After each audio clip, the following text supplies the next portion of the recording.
Morning friends, எல்லாம் எப்படி இருக்கீங்க? தமிழ்நாடு எல்லாருக்கும் என்னுடைய மனமார்ந்த வணக்கத்தையும் இதையும் தெரிவிச்சுக்கிறேன்.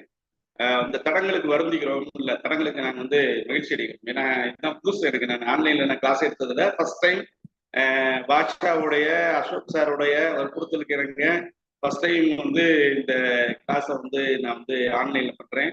அதனால எனக்கு ஆளுங்களை பார்த்தா பேசுனால ஒரு சின்ன மிஷினை பார்த்து பேசுறதுல கொஞ்சம் குழப்பம் இருக்குதான் செய்து. இருந்தாலும் இதை ஒரு இனிஷியேட்டிவா பண்ணிட்டு இருக்கு. உண்மையிலே உங்களுக்கு எல்லாருக்குமே என்னோட இதோட ஆரம்பிக்கிறேன். அதாவது இந்த பிசினஸை பத்தி நான் பேசணும்னு இவரெல்லாம் சொல்லும் போது எனக்கு ஒன்னே ஒண்ணுதான் ஞாபகம் வந்தது. நான் இது வரைக்கும் இந்த 27 வருஷம் அந்த இண்டஸ்ட்ரியில இருக்கேன். நான் ஒரே ஒரு கதை வச்சிருக்கேன். இந்த கதையை வச்சு 27 வருஷம் ஓட்டிட்டேன். அது என்ன கதைன்னா என்னோட காதல் கதை தான். இந்த ஒரு கதையை வச்சுக்கிட்டே உபேத்தனையே இன்னைக்கு நீங்க ஏதோ ஒரு டாபிக்கை பேசணும் அப்படின்னு வற்புறதுனால முதல் முறையா பாத்தீங்கன்னா ஒரு புது டாபிக்ல நான் வந்திருக்கேன். அதனால உங்க எல்லாருக்கும் என்னுடைய வாழ்த்துக்கள். நீங்க எல்லாம் அட்டன் பண்ற எல்லாரும் கொஞ்சம் நான் கொஞ்சம் மதுரை பேசையில கொஞ்சம் பேசுவேன். அதனால என்கிட்ட இருக்க நல்லது மட்டும் எடுத்துக்கோங்க. ஏன்னா நான் எனக்கு அந்த அன்புடையர் அப்படிலாம் பேச தெரியாது. என்னோட ஸ்லாங்கை கொஞ்சம் நீங்க எல்லாரும் அண்டர்ஸ்டாண்ட் பண்ணிக்கிங்க. நல்லதை மட்டும் எடுத்துட்டு போங்க, சரியா? முதல்ல பாத்தீங்கன்னா இந்த என்னுடைய பத்தி அறிமுகப்படுத்தல. என் பேர் ராஜேஷ் கண்ணா. எனக்கு பாத்தீங்கன்னா என்னோட லைஃப்ல பாத்தீங்கன்னா நான் வாடிப்பட்டின்ற ஒரு ஊர்ல, மதுரை பக்கத்துக்கு ஒரு ஊர்ல கிராமத்துல தான் நான் பிறந்து வளர்ந்தேன். எங்க அப்பா அம்மா 2 பேருமே டீச்சர்ஸ். இவங்க தான் எங்க அப்பா அம்மா. முதல்ல இவங்க எல்லாருமே நான் நிச்சயமா இவங்க தான் என் மேல ரொம்ப எங்க அம்மா ரொம்ப என்னை எப்பயுமே எனக்கு ஒரு நம்பிக்கை கொடுத்துட்டே இருப்பாங்க. எல்லாரும் நீங்க நல்லா வரமாட்டேன்னு சொல்லும்போது எங்க அம்மா ராஜி நீ நல்லா வருவடா அப்படின்னு சொல்லிக்கிட்டே இருப்பாங்க. அதனால இவங்களுக்கு நான் முதல் கண் பாத்தீங்கன்னா என் லைஃப்ல உங்களுக்கு ரொம்ப நன்றியோட இருக்கணும்னு நினைக்கிறேன். அதனால இவங்களுக்கு ஃபர்ஸ்ட். 2வது, என்னதான் நான் பிறந்திருந்தா கூட எனக்கு பாத்தீங்கன்னா ஒரு அற்புதமான வாழ்க்கை. இன்னைக்கு நான் 55 வயசு ஆச்சு. எனக்கு 27 வருஷம் இந்த இண்டஸ்ட்ரியில இருக்கேன். எனக்கு கிடைச்ச அத்தனை நல்ல விஷயங்களும் அத்தனை வாழ்க்கை. என் பிள்ளைய இன்னைக்கு படிக்கிறதான் கூட எல்லாத்துக்கும் காரணம் பாத்தீங்கன்னா அருமை அண்ணன் பாலசுப்ரமணியன் அண்ணா அவர்கள் தான் என்னுடைய கிரேட் மென்டர். அவரை மாதிரி ஒரு அற்புதமான மனிதரை நான் இது வரைக்கும் சந்திச்சதே இல்லை. அவ்வளவு மென்மையான ஒரு மனிதர். அவருக்கு என்னுடைய நன்றியை நான் தெரிவிச்சுக்கிறேன், சரிங்களா? இப்ப நான் என்னோட ஃபேமிலியை பத்தி நான் சொல்லணும் அப்படின்னா, எனக்கு என்னுடைய மனைவி ஜெயலட்சுமி. அவங்க பாத்தீங்கன்னா நாங்கள் லவ் மேரேஜ். இந்த கதையை நான் இதெல்லாம் சொல்லிக்கிட்டே நான் ஓட்டிட்டேன். ஆனா அவங்கள யுனைடெட் இந்தியா இன்சூரன்ஸ்ல ஒரு எம்ப்ளாயா மேனேஜரா இருக்காங்க. அவங்க ஒரு பெரிய ஃபேமிலியில இருந்து அவங்கள லவ் மேரேஜ் பண்ணி கல்யாணம் பண்ணேன். எனக்கு 2 பசங்க, சரிங்களா? ஒரு பையன் இன்னைக்கு அமெரிக்கால ஒர்க் பண்றான். அதே மாதிரி என் பொண்ணு விஐடியில படிக்கிறான், சரியா? என் லைஃப் பாத்தீங்கன்னா ஒரு 1998 நான் இந்த இண்டஸ்ட்ரிக்குள்ள வந்தேன். அக்டோபர் 20ஆம் தேதி கரெக்டா 27 ஆண்டுகள் நிறைவாயிருக்கு. நான் வரும்போது இந்த இண்டஸ்ட்ரிக்குள்ள வரும்போது பாத்தீங்கன்னா ஒண்ணுமே இல்லாத ஒரு இன்னசென்ட்டா தான் அந்த வியாபாரத்துக்குள்ள நான் வந்தேன். எனக்கு இந்த வாய்ப்பு கொடுத்து இன்னைக்கு பாத்தீங்கன்னா 27 ஆண்டுகள்ல பாத்தீங்கன்னா மிகப்பெரிய அளவோட லைஃப் இஸ் டோட்டலி சேஞ்ச். எனக்கு இந்த இங்கிலீஷ் கூட எனக்கு இதுக்கு முன்னாடி பாத்தீங்கன்னா இதெல்லாம் தெரியாது. எனக்கு தெரிஞ்ச ஒரே இங்கிலீஷ் நான் எப்பயுமே சொல்லுவேன், ஐ ஆம் சஃபரிங் ஃப்ரம் ஃபீவர் தான். ஆனா இன்னைக்கு என் லைஃபே டோட்டலா 320 டிகிரியில மாறி இருக்கு. அப்படின்னா முழுக்க பாத்தீங்கன்னா இந்த இண்டஸ்ட்ரி அருமை அண்ணன் பாலா அவர்கள், இந்த வெஸ்டீஜ் நிறுவனம், நான் இவங்க எல்லாருக்குமே என்னுடைய மனமார்ந்த நன்றியை நான் தெரிவிச்சுக்கிறேன்.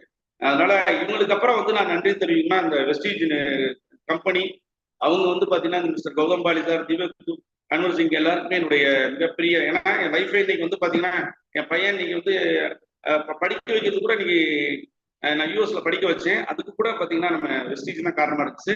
என்னுடைய வருமானம் இந்த வியாபாரத்துல இந்த இண்டஸ்ட்ரியில வரும்போது முதல் மாத வருமானம் வெறும் 51 ரூபாயில தான் ஆரம்பிச்சேன். அந்த 51 ரூபா தான் எனக்கு இந்த இண்டஸ்ட்ரிக்குள்ள நான் இதுக்குள்ள என்னை புஷ் பண்ணிச்சு. ஏன்னா நான் சும்மா ஒரு ப்ராடக்ட் வாங்கினதுக்கு எனக்கு ஒரு 51 ரூபா கமிஷன் வந்திருக்கே அப்படின்னு இந்த வியாபாரத்துக்குள்ள வந்தேன். இன்னைக்கு பாத்தீங்கன்னா என்னுடைய டோட்டல் வருமானம் பாத்தீங்கன்னா பெரிய லெவல்ல வந்திருக்கு. அதிகபட்சமா பாத்தீங்கன்னா 8,68,000 ரூபாய் இந்த பிசினஸ் வாங்கியிருக்கேன். இன்னைக்கு பாத்தீங்கன்னா ஒரு டைட்டில் டியூசிடி அப்படின்ற டைட்டில் வந்திருக்கேன். வெஸ்டீஜ்ல மட்டும் 7.7 கோடிக்கு மேல நான் சம்பாதிச்சிருக்கேன். இது போக இந்த இண்டஸ்ட்ரியில டோட்டலா நான் சம்பாதிச்ச வருமானம் பார்த்தீங்கன்னா கிட்டத்தட்ட 30 கோடி ரூபாய்க்கு மேல இந்த இண்டஸ்ட்ரிக்குள்ள இருந்து நான் சம்பாதிச்சிருக்கேன். அதனால எனக்கு திரும்பவும் நான் இதோட நன்றி இருக்கேன். இது மூலமா எனக்கு கிடைச்ச பெனிஃபிட்ஸ்லாம் நிறைய இருக்கு. இருந்தாலும் சில விஷயங்களை உங்கள்கிட்ட ஷேர் பண்றேன். எனக்கு இந்த இண்டஸ்ட்ரியில வந்து நான் 3 கார் வாங்கியிருக்கேன் இந்த இண்டஸ்ட்ரி மூலமா. அதுல ஒரு கார் வெஸ்டீஜ் மூலமா நான் வாங்கினேன். இந்த கார் வந்து பென்ஸ் கிட்டத்தட்ட 55 லட்சம் ரூபாய் மதிப்புள்ள இந்த கார் என்னோட ட்ரீம் கார் இது. அது இந்த வெஸ்டீஜ் மூலமா எனக்கு இந்த இதுல கிடைச்சது. அடுத்து வந்து பாத்தீங்கன்னா இது மூலமா வந்து பாத்தீங்கன்னா ஒரு ட்ரீம் ஹவுஸ் வாங்கியிருக்கேன். சரிங்களா? இன்னைக்கு நம்ம மதுரையிலேயே இன்னைக்கு number 1 apartment centralised AC Sathya லைட்ன்றது 2 கோடி ரூபாய் மதிப்புள்ள இந்த அபார்ட்மெண்ட். இது வந்து பாத்தீங்கன்னா ஒரு centralise AC house, 3 bedroom house, swimming பூலோட ஃபெசிலிட்டியோட இந்த ஹவுஸை வாங்கியிருக்கோம். இது வந்து பாத்தீங்கன்னா வெறும் டாக்டர்ஸா இருக்காங்க, 70 டாக்டர் இருக்காங்க இதுக்குள்ள. மொத்தமே 90 வீடு, 70 டாக்டர். நாங்க 20 பேர் தான் பிசினஸ் பண்றவங்க இதுக்குள்ள இருக்கோம். அந்த அளவுக்கு ஒரு பெரிய கம்யூனிட்டி இது. இது வாங்குறதுக்கும் வந்து பாத்தீங்கன்னா வெஸ்டீஜ் தான் காரணமா இருந்திருக்கு. அடுத்து பாத்தீங்கன்னா ஃபாரின் ட்ரிப்.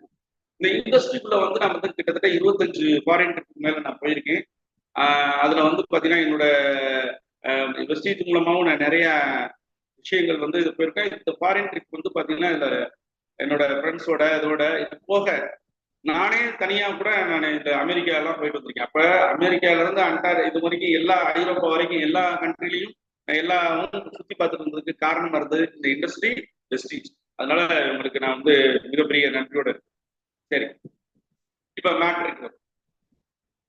இப்ப இதெல்லாம் என்னோட நான் என்னோட பர்சனல் இதை பத்தி நான் இன்னொரு நாள் ஒரு டீட்டெயிலா பேசுறதுக்கு வந்திருக்கேன். இப்ப வந்து நான் சொல்ல வந்தது வந்து why this business. ஏன் இந்த வியாபாரம், ஏன் இதை எடுத்தோம், ஏன் இந்த வியாபாரத்தோட பொட்டன்ஷியல் என்ன அப்படின்னு பத்தி நான் சொல்றதுக்கான என்னோட அனுபவத்துல நான் உங்கள்கிட்ட சொல்ல போறேன். இதை வந்து பாத்தீங்கன்னா இந்த அனுபவம் என்ன அப்படின்னா இதோட முக்கியமான விஷயம் மார்க்கெட்ல வந்து பாத்தீங்கன்னா எத்தனையோ விஷயங்கள் வந்து பாத்தீங்கன்னா இந்த மார்க்கெட்ல வந்து நிறைய விஷயங்கள் இருக்கு வருமானத்துக்கு. அதுல பாத்தீங்கன்னா ஒரு ப்ரொஃபஷன் இருக்கு, டாக்டர் ப்ரொஃபஷன் இருக்கு, இன்ஜினியர் ப்ரொஃபஷன் இருக்கு, வக்கீல் இருக்காங்க, ஆடிட்டர்ஸ் இருக்காங்க, டீச்சர் ப்ரொஃபஷன் இருக்கு, நிறைய ப்ரொஃபஷன் இருக்கு. அப்புறம் ஏன் இந்த வியாபாரம் இந்த பொட்டன்ஷியல் வந்து மற்றதுல இல்லாத என்ன இருக்கு, மற்ற எல்லா இடங்கள்லயும் இருக்கிறது என்னெல்லாம் இருக்கு அப்படின்னா வெறும் பணம் பணம் பணம் அப்படிதான் இருக்கு. சில இடங்கள்ல மட்டும் அதை தாண்டி ரெஸ்பெக்ட் இருக்கு, சில விஷயங்கள்லாம் இருக்கு. ஆனா வெஸ்டீஜ்ல கிடைக்கிற விஷயங்கள் இந்த பொட்டன்ஷியல்ல என்ன இருக்கு அப்படின்னு நீங்க பாத்தீங்கன்னா இதுல வந்து பாத்தீங்கன்னா ஃபர்ஸ்ட் ஒரு பிசினஸ்ல கிடைக்கிறது எல்லாமே ஒரு வேலையில கிடைக்காது. வேலையில கிடைக்கிற எதுவுமே ஒரு பிசினஸ்ல கிடைக்காது. உதாரணத்துக்கு ஒரு பிசினஸ் பண்றவங்களை எடுத்துக்கிட்டீங்கன்னா கோடிக்கணக்கில் சம்பாதிப்பாங்க, ஆனா அவங்கள்ட்ட கேட்டீங்கன்னா டைம் இருக்காது அப்படின்னு சொல்லுவோம். அப்ப இந்த பிசினஸ்க்குள்ள மற்றதுல இல்லாத நீங்க வேணா நீங்க நோட் பண்ணி வச்சு நீங்க ஒரு சின்னமா ஒரு சார்ட் அவுட் பண்ணீங்க அப்படின்னா இது பிசினஸை தாண்டி எவ்வளவு நல்ல விஷயம் இருக்கு, ஒரு வேலை பார்க்கறவங்க தாண்டி என்னென்ன நல்ல விஷயம் இருக்கு அப்படின்றத பத்தி தான் நம்ம பார்க்கணும். ஃபர்ஸ்ட், நீங்க ஒரு பிசினஸ் பண்ணா பெரிய கோடீஸ்வரன் ஆக முடியும்னு நினைச்சீங்கன்னா நீங்க ஒரு பிசினஸ்ல வந்து பாத்தீங்கன்னா நீங்க இன்வெஸ்ட்மெண்ட்ஸ் அப்படின்றது வந்து பெரிய அளவுல இருக்கு. சரிங்களா? அப்படியே நீங்க இன்வெஸ்ட் பண்ணி நீங்க ஒரு பிசினஸ் ஸ்டார்ட் பண்ணாலும் அந்த பிசினஸ் வந்து நீங்க உங்க ஒரு பெட்டி கடை ஒரு 50,000 ரூபாய் போட்டீங்கன்னா ஒரு பெட்டி கடை வைக்கணும். அதே இது வந்து பாத்தீங்கன்னா நீங்க 5 லட்சம் போட்டீங்கன்னா ஒரு பலசர கடை வைக்கலாம் அப்படின்னு ஒரு கான்செப்ட் இருக்கு. ஆனா இந்த பிசினஸ்ல பாருங்க, நீங்க வெறும் சின்ன இதுல வரும் ஒரு இன்டர்நேஷனல் பிசினஸே பண்ணலாம். எப்படி பண்ணலாம்? நீங்க ஒரு 1000 ரூபாய்க்கு ஒரு இதுல நீங்க ப்ராடக்ட் பர்ச்சேஸ் பண்ணிட்டு உங்க வீட்டுக்கு தேவையான ப்ராடக்ட் பர்ச்சேஸ் பண்ணி இந்த பிசினஸ் நீங்க ஸ்டார்ட் பண்ண முடியும். எங்கெல்லாம் ஸ்டார்ட் பண்ண முடியும்? த்ரூஅவுட் இந்தியா ஃபுல்லா நீங்க இந்த பிசினஸ் பண்ண முடியும். அது மட்டும் இல்ல, இன்னைக்கு வந்து பாத்தீங்கன்னா கிட்டத்தட்ட 10 கண்ட்ரிக்கு மேல நீங்க ஒரு இன்டர்நேஷனல் பிசினஸா எடுத்து போக முடியும் அப்படின்னா அது உலகத்திலேயே ஒரே ஒரு பிசினஸ் ஆப்பர்ச்சுனிட்டி தான் இருக்கு, அது வெஸ்டீஜ் பிசினஸ் தான். சரிங்களா? இது ஃபர்ஸ்ட் பாயிண்ட். ரெண்டாவது பாயிண்ட் வந்து பார்த்தா இட்ஸ் ஓன் பிசினஸ். இப்ப பாருங்க, இன்னைக்கு எல்லாருக்கும் இருக்கிற பிரச்சனை என்னன்னா வேலைக்கு போனா இருக்கிற பெரிய பிரச்சனையே பாஸ் இருக்கிறது தான். இன்னைக்கு நிறைய பேருக்கு காலையில 9-9:30 மணிக்கு வேலைக்கு போறப்ப நிறைய பேருக்கு ஹார்ட் அட்டாக் ஆகும். ஏன்னா பாச நினைச்சாவே நெஞ்சு படபடன்னு வருது. உங்களுக்கு யாரடா ரொம்ப பிடிக்காதுன்னு கேட்டீங்கன்னா பாச பிடிக்காதுன்ற அளவுக்கு இன்னைக்கு நிறைய பிசினஸ்ல வந்து ஒரு முதலாளி கிட்ட வேலை பார்க்குற மாதிரி ஒரு கொடுமையான விஷயம் எதுவும் கிடையாது. இதுல என்ன பெரிய பியூட்டின்னா வேலை பார்க்குற முதலாளி வேலை பார்க்குறவன் பெரிய பிரில்லியண்டா இருக்கான். வேலை பார்க்குற முதலாளி படிக்காத ஆளா இருக்கும். இதுதான் இங்க இருக்குது. அவன் வந்து இவருக்கு ஐடியா சொல்லுவார். அப்ப உலகத்துல வந்து பாத்தீங்கன்னா ஒரு ஒரு பிசினஸ் பண்ணும்போது நோ பாஸ். நீங்களே ஒரு ஓனரா இருந்து ஒரு ஸ்டார்ட் பண்ண ஒரு 1000 ரூபாய் இன்வெஸ்ட்மெண்ட்ல நீங்க ஒரு பிசினஸ் ஸ்டார்ட் பண்ண முடியும்னா அது வெஸ்டீஜ் தான் பாரு. இது ரெண்டாவது விஷயம் பாரு. மூணாவது விஷயம் பாத்தீங்கன்னா லோ இன்வெஸ்ட்மெண்ட். 1000 ரூபாய் இன்வெஸ்ட்மெண்ட்டா இன்னைக்கு ஒரு சின்ன தையல் இது வச்சு போச்சுன்னா கூட நீங்க எவ்வளவு இன்வெஸ்ட் பண்ணணும், ஒரு மாவு அரைச்சு விற்கணும்னா கூட எவ்வளவு இன்வெஸ்ட் பண்ணணும்னு நீங்க யோசிச்சு பாத்தீங்கன்னு இன்னைக்கு குறைஞ்சது ஒரு 50,000 ரூபாய் 1,00,000 ரூபாய் இப்படி நீங்க இன்வெஸ்ட் பண்ணாம ஒரு பிசினஸ் ஸ்டார்ட் பண்ணவே முடியாது. ஒரு இன்டர்நேஷனல் பிசினஸ் ஒரு லோ இன்வெஸ்ட்மெண்ட்ன்றது ஒரு 1000 ரூபாய் அமௌண்ட்ல நீங்க முடிஞ்சீங்கன்னா இந்த ஐடியாவை எடுத்துட்டு போனீங்கன்னா பெரிய அளவுல சம்பாதிக்க முடியுமா? அது பிசினஸ் தான் பாருங்க.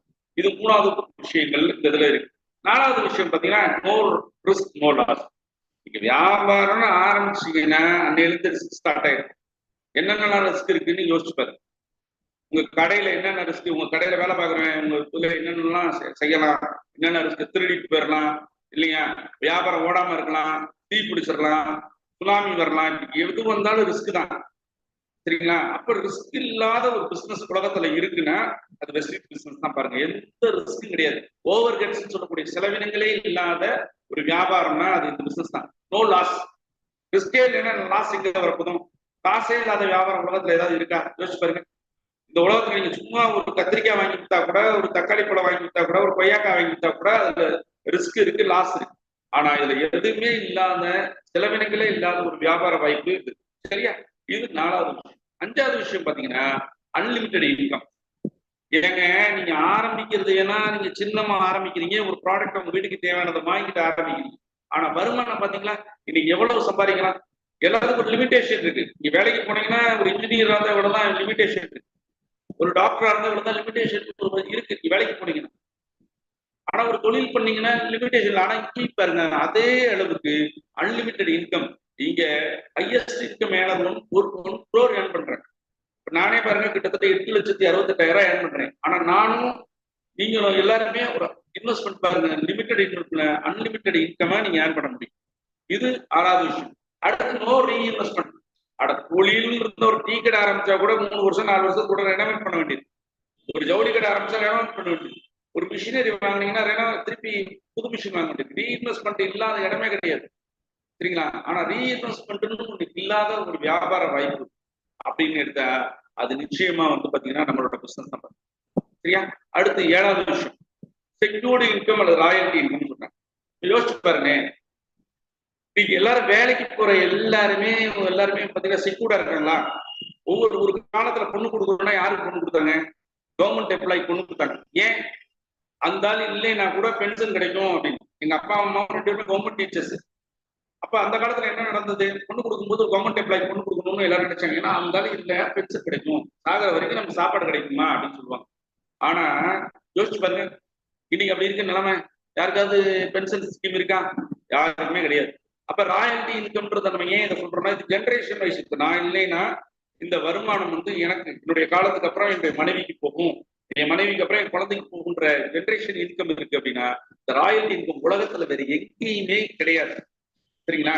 அதுக்கு பேரே நம்ம ராயல்டின்னு வச்சுக்கோனா ஒரு காலத்துல காப்புரிமை கொடுத்தாங்க. அதாவது பல்பை கண்டுபிடிச்ச எடிசனுக்கு கிடைச்ச ராயல்டி மாதிரி கண்ணதாசனுக்கு வந்து பாத்தீங்கன்னா அர்த்தமுள்ள மிதுமதம் கொடுத்தாரு, அதுக்கு புத்தக வெளியிடும் வர மாதிரி ராயல்டி மாதிரி நமக்கும் இதுல ராயல்டி இருக்குன்னா உலகத்துல வேற எங்கேயுமே எந்த ஒரு ப்ரொஃபஷனல் இல்லாத ஒரு விஷயம் நம்மளதான் இருக்கு அப்படின்றது நல்ல விஷயம் இல்லைங்களா? யோசிச்சுப்பாரு. அடுத்து ஃபாரின் ட்ரிப். இப்ப நாங்கெல்லாம் கிராமத்துல வளர்ந்தவங்க. நீங்க வந்து நாங்க வந்து லோக்கல்ல எனக்கு தெரிஞ்ச விவரம் தெரிஞ்ச நாள்ல இருந்து எங்க அம்மாவோட சேர்ந்து ஒரு சின்ன ட்ரிப் கூட நான் போனது கிடையாது. கோவிலுக்கு வேணா கூட்டு போயிருக்காங்க. ஒரு ட்ரிப் எங்க கூட்டு போயிருக்காங்கன்னா நிச்சயமா இன்னைக்கு வரைக்கும் நான் 55 வயசு ஆச்சு யோசிச்சு பாக்குறேன். என் அம்மா கூட எங்க அப்பாவோட சேர்ந்து இந்த ட்ரிப் போனது. ஆனா இன்னைக்கு வந்து பாருங்க அந்த ஆப்பர்ச்சுனிட்டி ஃபர்ஸ்ட் இந்த ஐடியா தான் இருக்கு.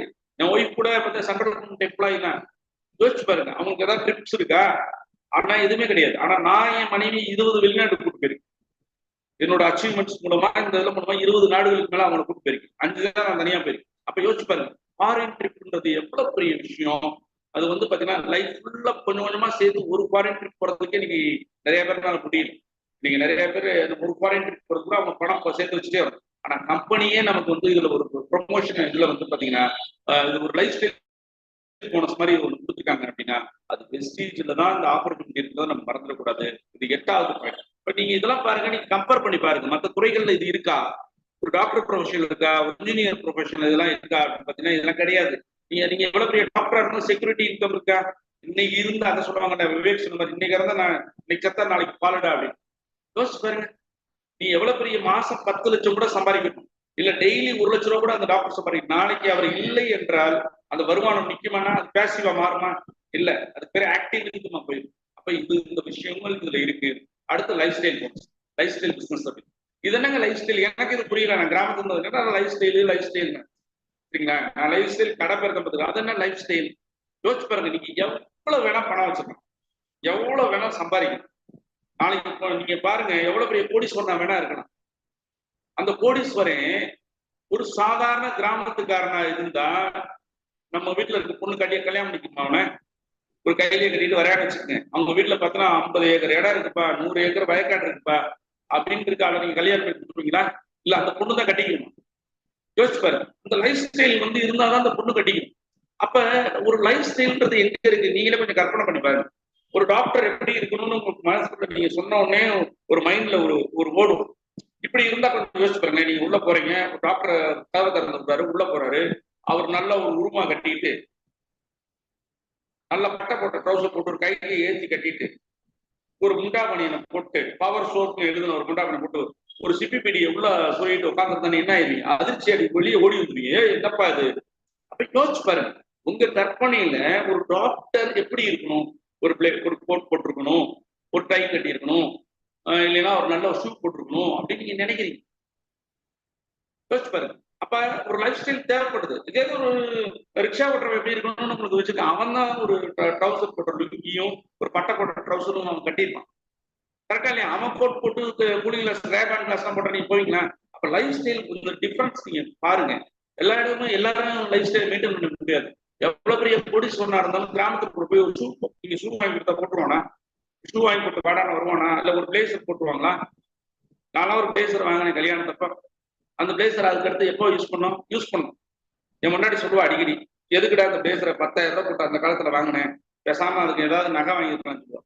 அதுக்கு பஞ்சுக்கிட்டே இருப்பேன் அந்த பிளேசரை பார்க்கும்போதுலாம், இந்த கோட்டை பார்க்கும்போதுலாம். அது எப்ப யூஸ் ஆச்சு? அடுத்து யூஸ் ஆச்சு எப்ப தெரியுமா? என் மகன் ஒரு 5ஆம் கிளாஸ் படிக்கும்போது இது நடந்த டிராமால நடிக்கணும், இந்த இது நடிக்கணும்னு சொல்லும்போது அவனுக்கு ஒரு குடுகுடுப்பு வேஷம் போடுறதுக்காக ரெடி பண்ணி அந்த கோட்டை எடுக்க மாட்டான். அதுக்கப்புறம் அப்பதான் யூஸ் ஆச்சு. ஆனா வெஸ்டீஜ்ல வந்ததுக்கு அப்புறம், இந்த இண்டஸ்ட்ரிக்குள்ள வந்ததுக்கு அப்புறம் என்கிட்ட கிட்டத்தட்ட 25 கோட் இருக்கு. யோசிச்சு பாருங்க. லைஃப் ஸ்டைல் இருக்கா இல்லைங்களா? எத்தனை ஷூ இருக்கு? ஷூவே வாங்க வாடிப்பட்டியில இருந்து ஷூ எங்க போடுறது? அப்ப life style very entirely different. ஒரு ஃபீல்டுக்குள்ள லைஃப் ஸ்டைல் இருந்தாதான் அது ரொம்ப ரொம்ப இதா இருக்கும். அது வெஸ்டீஜ்ல தான் இருக்கு. அடுத்து ரெகக்னிஷன் அண்ட் டைட்டில். எங்க பாராட்டுக்காக தாங்க இங்க எல்லாருமே நடக்கிறாங்க. நடக்கிற பிரச்சனையிலேயே என்ன பெரிய பிரச்சனைனா, எல்லாரும் என்ன நினைக்கிறாங்க? மனைவி தன்னை பாராட்டணும்னு நினைக்கிறாங்க, கணவர் தன்னை பாராட்டணும்னு நினைக்கிறாங்க. யாரை பாராட்டுறா? நல்லா வீட்டுல முதல்ல நான் கல்யாணம் பண்ண போது கூட என் பொண்டாட்டி நல்ல ஒரு காஃபி போட்டு கொடுத்து பக்கத்துல நின்றுகிட்டே இருந்தா. அவ காலம் ஆட்டிக்கிட்டே இருக்கா. எனக்கு என்ன நீங்க நான் கப்பு எங்க அம்மா கொடுக்கணும் குடிச்சிட்டு. அப்ப என்னன்னா அவங்க எதிர்பார்க்கறது என்னன்னா, குடிச்ச பிறகு ஒரு சின்ன ஒரு பாராட்டே சூப்பரா இருந்துச்சுமா அப்படின்னு சொல்லணும்னு, ஒரு சாப்பாடு சாப்பிட்டா நல்லா இருக்கும் சொல்றோமா நம்ம? இந்த ரெகக்னேஷன் அப்படின்னு ஒண்ணு எங்க இருக்கு? நானும் வாழ்க்கை ஃபுல்லா பாத்துட்டேங்க. நம்ம திட்டத்துக்கு தான் வாழ்க்கை நெடுக ஆள் இருக்காங்க. ஒரு தடவை பாராட்டுறது, dies for recognition, when dies for recognition சொல்லுவாங்க. இதான் என்னடா இதெல்லாம் பேசுறேன்னு பாக்குறீங்களா? இதெல்லாம் வந்து கத்துக்கிட்டது. அப்ப யோசிச்சு பாருங்க, இதெல்லாம் எங்க கிடைச்சது? எனக்கு வாழ்க்கையில நான் எப்ப தெரியுமா முன்னேறினேன்? முதல்ல இந்த வியாபாரத்துக்குள்ள ஒரு 8% வந்தபோது என் மெடல் போட்டாங்க. அன்னைக்கு கிடைச்ச பாராட்டு, அன்னைக்கு கிடைச்ச டைட்டில், இன்னைக்கு நான் பாத்தீங்கன்னா யூனிவர்சல் ப்ரௌன் டைரக்டர் அப்படின்ற ஒரு நிலைக்கு வந்திருக்கேன்னா அந்த பாராட்டு தான் என்னை இவ்வளவு தூரம் உயர்த்துக்கு. வேற எந்த துறையிலையும் இப்ப எங்க அப்பா வேலை பார்த்தாரு, என் வீட்டுக்காரம்மா வேலை பார்க்குறாங்க. எப்ப மாலை போடுவாங்க? எப்ப மாலை விடுவோம்? எங்க அப்பா கல்யாணத்துக்கு ஒரு மாலை வாங்கினாரு, அப்புறம் ரிட்டையர்மெண்ட்டுக்கு அப்புறம் ஒரு மாலை போட்டாங்க. அதுக்கப்புறம் என்ன பண்ணுவாங்க? அதுக்கப்புறம் எப்ப மாலை வாங்குவாங்க? யோசிச்சு பாரு. சாகர் அன்னைக்கு ஒரு மாலை போடுவாங்க. ஆனா வாழ்க்கையில பாருங்க, எங்க மேடையில ஏறினாலும் மாலை வாங்குற ஒரே இடம் அது வெஸ்டீஜ் வாய்ப்புல மட்டும்தான் அப்படின்றத நம்ம மறந்துடக்கூடாது. சரிங்களா? அடுத்து பார்ட் டைம், பிளெக்சிபிள் டைம். ஆனா இந்த வியாபாரத்துல பாத்தீங்கன்னா எப்படி வேணாலும் பண்ணலாங்க. அதை சொல்லுவாங்களே, என்ன மாதிரி பிளெக்சிபிளா பாருங்க எல்லாரும் 10 மணி வரைக்கும் வேலைக்கு போவாங்க, பயங்கர பரபரப்பா இருக்கும். நம்ம 11 மணிக்கு மேல வேலைக்கு நம்ம நினைச்சா பிளெக்சிபிளா போய்க்கலாம். எல்லாரும் 6 மணிக்கு வீட்டுக்கு வருவாங்க, நம்ம 6 மணிக்கு மேல வேலைக்கு போகலாம். Flexible time. சில பேருக்கு வந்தீங்கன்னா இந்த சந்திராஷ்டிரம் இது மாதிரி 15 நாளைக்கு பயங்கர உற்சாகமா வேலை வைப்பாங்க, 15 நாளைக்கு தேய்பிரையில மாதிரி போயிடுவாங்க. அப்ப பிளெக்சிபிளா இங்க வேலை பார்க்கலாம். அதனால எப்படி வேணாலும் இந்த பிசினஸ் நீங்க மாற்றி முடியும். மற்ற தொழில் நீங்க சொல்ல முடியுமா?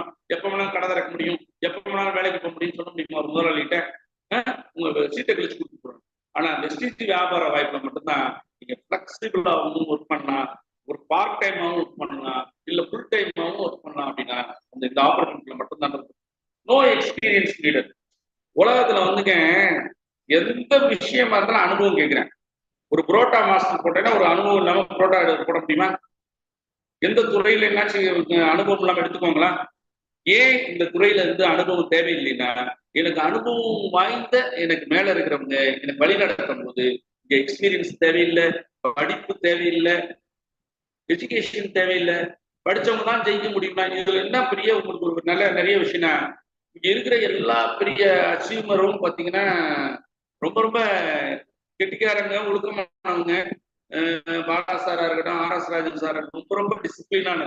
ஆனா இன்னொன்னு நீங்க நல்லா யோசிச்சு பாருங்க, டிசிப்ளினே இல்லாத ஒரு ஆள் ஜெயிச்சு, சரிங்களா? அதுதான் விஷயம். எங்க ஊர்ல போய் நீங்க கேட்டீங்கன்னா காவலிப்படா அப்படின்னு.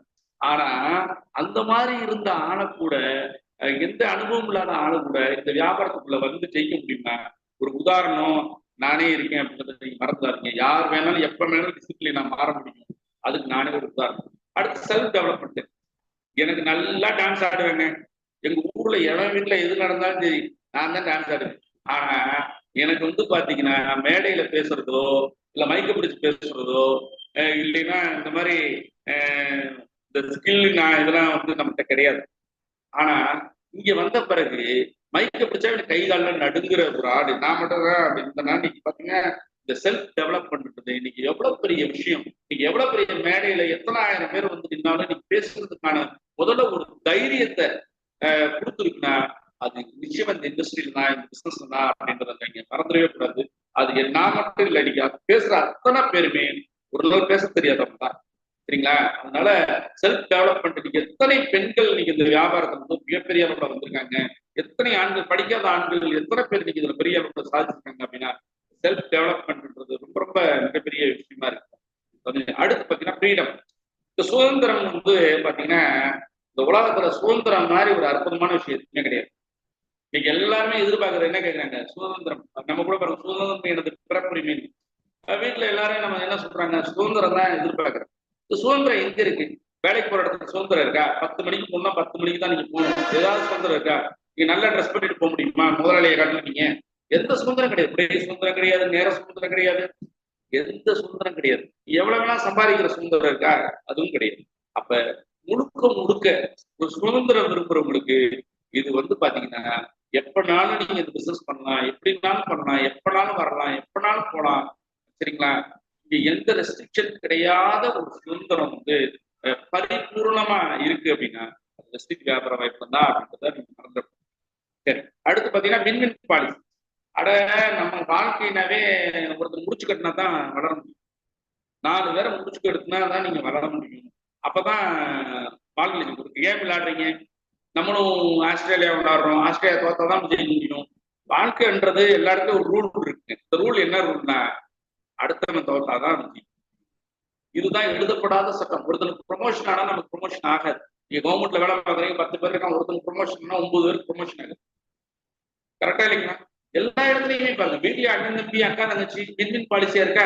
அவனுக்கு கூட கொடுத்துட்டேன், எனக்கு குறையா கொடுத்துட்டேன். எல்லா இடத்துலயுமே வின் லூஸ் பாலிசி தான். ஒருத்தன் தோக்கணும், ஒருத்தன் ஜெயிக்கணும். ஆனா பிரஸ்டீஜ்ல பாருங்க, ரொம்ப ரொம்ப ரொம்ப ரொம்ப பிடிச்ச ஒரு விஷயம்னா இந்த வியாபாரத்துல இருக்கிற இந்த வின்வின் பாலிசி. நான் ஜெயிக்கணும்னா நான் யாரையாவது ஒருத்தனை ஜெயிக்க வச்சாதான் சில்வர் ஆக முடியும் அப்படின்னு ஒரு இது இருக்கு, ஐடியாலஜி வச்சிருக்கேன். நான் வந்து அடுத்த ப்ரொமோஷன் போகணும், நான் 2 பேரை ஜெயிக்க வைக்கணும், நான் கார் வாங்கினா 3 பேரை ஜெயிக்கணும். அப்ப பாருங்களேன், நான் நிறைய பேரை ஜெயிக்க வைக்கணும்னு நான் நினைக்கிறேன். இதுக்கு முன்னாடி நான் சாமி கும்பிடும்போது எங்க அம்மா சொல்லி கொடுத்துருக்கேன், சாமி கும்பிடும்போது நானே, எங்க அம்மா, எங்க அப்பா, தங்கச்சி 4 பேர் தான் நல்லா இருக்கும். ஆனா எங்க அம்மாவோட பிறந்தவங்க 7-8 பேர் இருக்காங்க, எங்க அப்பாவோட பிறந்தவங்க 6 பேர் இருக்காங்க. எல்லாரும் நல்லா இருக்கணும்னு எங்க அம்மா சாமி கொடுத்துருந்தாங்கன்னா இல்ல. அதுக்கப்புறம் என் பொட்டாட்டி வந்தா நானே எங்க அம்மா எங்க அப்பா என் தங்கச்சி என் பொண்டாட்டி கூப்பிட்டேன். கொஞ்ச நாளே எனக்கு என் பொண்டாட்டிக்கு என் தங்கச்சிக்கு சண்டை வந்துருச்சு. தங்கச்சி அவர் கூப்பிட்டேன், நானே வருது நல்லா இருக்கும். நானே எங்க அம்மா எங்க அப்பா பொண்டாட்டி. அதுக்கப்புறம் எங்க அம்மாவுக்கும் என் பொண்டாட்டிக்கு சண்டை வந்துருச்சு. அம்மாவை கூப்பிட்டோம், நானே பொண்டாட்டி. பாருங்க எல்லா இடத்துலயும் என்ன ஆகுது, கடைசியில இப்ப 4 பேருக்கு நான் ஜாயின் நானே எங்க அம்மா எங்க அப்பா என் தங்கச்சி தான். தங்கச்சி நானு என் பொண்டாட்டி என் பிள்ளை நம்ம அப்பாவே அவர் கூப்பிட்டாச்சு. நான் என்னை பத்தியே பேசுறீங்க நினைக்கிறீங்களா? நான் நம்மளை பத்தி பேசுறேன். எங்க இருக்கு என் முன்னாடி ஜெயிச்சானா என் தங்கச்சி தோக்குறா. அப்ப வின்லூஸ் பாலிசி எல்லா இடத்துலயும். ஒரு வியாபாரம், வாழ்க்கை. நான் ஒரு கடை வச்சிருக்கேன், நான் ஒரு பெட்டி கடை வச்சிருக்கேன், இல்லைன்னா ஒரு பலசரட்டை வச்சிருக்கேன், இல்லைன்னா ஒரு எழுத்து கடை வச்சு என்ன செய்வேன், எங்க ஊருக்காரனா நீங்க எழுத்து ஃப்ரெண்டா இருந்த கடை வச்சீங்கன்னா பாண்டி ஊர்ல போய் காசு வெட்டி போட்டு இல்லையா? எங்க வீட்டுல என்ன சொல்லுவாங்க, நாசமா போனவன் அப்படின்னு சொல்லுவாங்க. கரெக்டா இல்லைங்களா? அப்ப யோசிச்சு பாருங்க, இங்க மட்டும்தான் நீங்க எல்லாரும் நல்லா இருக்கணும் சாமி கும்பிடுற இடம் கூட இருக்குன்னா அது நிச்சயமா அது வெஸ்டேஜ் லெவல். அடுத்து பாருங்க அட்வென்ச்சரஸ். சும்மா சாம்பார் மாதிரி, என் வேலைக்கு போனோம்னா சாம்பார் மாதிரி மாசம் ஆனா இப்படித்தான் போகும், இப்படித்தான் இருக்கும். ஒரு சினிமா ஒரே மாதிரி சாம்பார் மாதிரி இருந்தா நல்லா இருக்குமா? அப்படி சும்மா அப்படி ஜக ஜக ஜகன்னு இருக்கணும்ல. அப்ப ஜக ஜக ஜகன்னு இருக்கணும்னா அட்வென்ச்சரஸ். ஒரு ரோலர் கோஸ்ட்ல போற மாதிரி இருக்கு. போறப்ப பயமா இருக்கும், ஆனா முடிச்ச பிறகு எப்படி இருக்கும், ரொம்ப சந்தோஷமா இருக்கும். அது மாதிரி நீங்க அட்வென்ச்சரஸ் எத்தனை பேருக்கு பிடிக்கும் அப்படின்னா இந்த பிசினஸ்ல வந்து பாத்தீங்கன்னா ரொம்ப அட்வென்ச்சரஸா இருக்கு. ஒவ்வொரு சாலை திரும்பும் போது என்ன நடக்குன்னு தெரியாது, யாரு இந்த வியாபாரத்துக்குள்ள வருவான்னு தெரியாது, என்ன பெனிஃபிட்ஸ் கிடைக்குன்னு தெரியாது. யோசிச்சு பாருங்க, இன்னைக்கு அப்படியே வந்து நீங்க சாதாரணமா ஆரம்பிச்ச இந்த வியாபாரத்துல ஒரு 200 ரூபா கூட இல்லாம இந்த வியாபாரத்துக்கு வந்து டெய்லி அப்படி இப்படி வளர்ந்து இன்னைக்கு பாருங்க எவ்வளவு ப்ராப்பர்ட்டி வாங்கிருக்கோம், எத்தனை வீடு வாங்கியிருக்கோம், எத்தனை நிலம் வாங்கியிருக்கோம், எவ்வளவு டூர் போயிருக்கோம், எல்லாமே அட்ரஸ் ஒரு அட்வென்ச்சரஸா எல்லாமே கிடைச்சிருக்கு. இன்னைக்கு பாருங்க ஒரு பெரிய க்ரௌட் இருக்கு. அதுதான் சரிங்களா? ரைட். அடுத்த பாயிண்ட் வந்து பாத்தீங்கன்னா short term work, long term. சும்மா அப்படியே சில பேர் பாத்தீங்கன்னா அப்படியே டொயின்னு கடைசி வரைக்கும் செஞ்சுட்டே இருப்பாங்க.